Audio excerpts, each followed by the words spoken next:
Cette année, le show sera assuré place des terreaux, où les visiteurs seront immergés dans un conte aztèque, le lapin dans la lune. Spectacle hypnotique annoncé également sur la façade de la cathédrale Saint-Jean. Il s'agira de montrer comment l'œil et ses composantes interprètent le réel. Place Bellecour, une vague géante sera composée de 350 kakémonos en toile de spi. La structure mesurera 80 mètres de long et 20 mètres de haut. La crainte de voir un événement populaire complètement transformé est levée. La mairie de Lyon a dévoilé ce lundi les contours de la prochaine fête des Lumières. Une édition à la fois grandiose et intimiste, selon les mots de Grégory Doucet, le maire de la ville. Le Cru 2021 reprendra les ingrédients des recettes ayant garanti le succès des années précédentes, mais la majorité en place apportera quelques touches plus personnelles. 20 minutes résume ce qui vous attend du 8 au 11 décembre. Des grands spectacles, on le sait, les Lyonnais deviennent exigeants au fil des années. Une édition sans spectacle grandiose serait d'ores et déjà considérée comme un échec. Certains se remémorent encore peut-être le fiasco de l'édition 2004 jugée trop conceptuelle, qui avait ensuite coûté sa place à la directrice artistique de l'événement.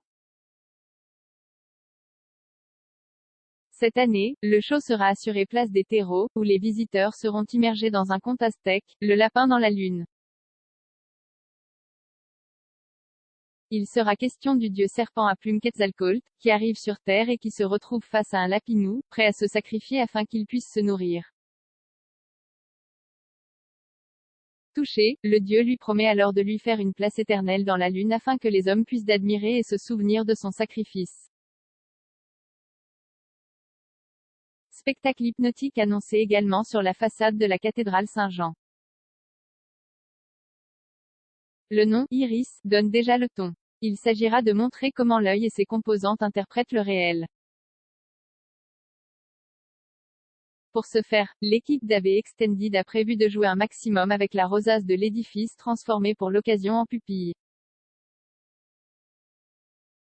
Des œuvres poétiques. La colline de Fourvière ne sera pas en reste, mais cette année, les organisateurs ont décidé de concentrer le spectacle sur une toute petite partie du site. Pas de laser projeté sur la basilique ou sur les 24 colonnes de la cour d'assises, les lumières seront concentrées sur les immeubles d'habitation entre le chevet de la cathédrale et le palais de justice. Pour éviter les attroupements de touristes le long des quais de Saône, le choix a été fait de privilégier des images fixes et non plus un spectacle en boucle. Les visiteurs découvriront ainsi une fresque fantasmagorique composée de dessins lumineux réalisés sur des diapositives en verre et projetés à 20 mètres de hauteur. Place Bellecour, attendez-vous à être submergé par un tsunami. Ou plus précisément une vague géante composée de 350 kakémonos en toile de spi. La structure mesurera 80 mètres de long et 20 mètres de haut. À la tombée de la nuit, des centaines d'écailles s'élèveront, ondulant sous le souffle d'une brise légère. L'objectif, donner l'impression aux spectateurs d'être engloutis par cette vague géante.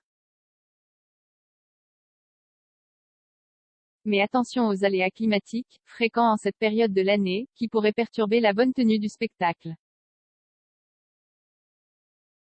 Des poissons volants, perchés dans les arbres des berges du Rhône inviteront les promeneurs à cheminer jusqu'au parc de la Tête d'Or. Sur place, 3 œuvres. La créature du lac, un serpent de mer évoluant au milieu d'un champ de lotus lumineux guidera les marcheurs jusqu'au petit pont de bois près du kiosque, éclairé par d'étranges essaims, des lucioles ou encore des papillons. Des nids lumineux, installés au creux des arbres, éclaireront subtilement les sous-bois tandis que des plantes arborescentes inviteront les badauds à se rendre jusqu'au lac, dont les eaux seront troublées par un intrigant spectacle de ricochets lumineux. Les « Lumignons du cœur », au profit cette année de l'association Gaëlis, se dérouleront place des Jacobins, transformés pour l'occasion en jardin de lumière avec des bosquets et des fleurs lumineuses.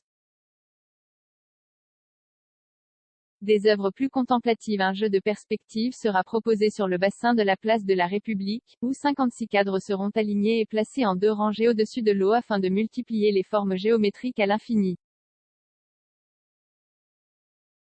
La place des Célestins accueillera un dôme géodésique de 8 mètres de diamètre tandis que pour la première fois, les promeneurs pourront déambuler le long du quai Romain-Rolland sous des perches lumineuses, insérées dans les arbres. Pas de grande révolution du côté de la place de la Bourse, qui présentera, vortex 1, des anneaux lumineux tourbillonnants. Enfin, un phénix de néon se posera sur la place Louis Pradel. Des attractions pour le public excentré. C'est l'une des nouveautés de cette année, le parc Blandan est intégré à la programmation. La ville souhaitant faire de l'événement une fête, à hauteur d'enfants, des animations spécifiques sont prévues pour les familles avec des horaires décalés, 18h-22h. On y trouvera une fête foraine revisitée. Trampoline, marelle, puissance 4. 10 animations sonores, lumineuses et interactives seront proposées aux visiteurs qui auront la possibilité de s'affronter lors de parties endiablées. On va aussi aller vers des publics qui ne peuvent pas se déplacer avec la diffusion d'œuvres en réalité augmentée sur des casques de réalité virtuelle, conclut Audrey Enoch, la première adjointe à la ville de Lyon.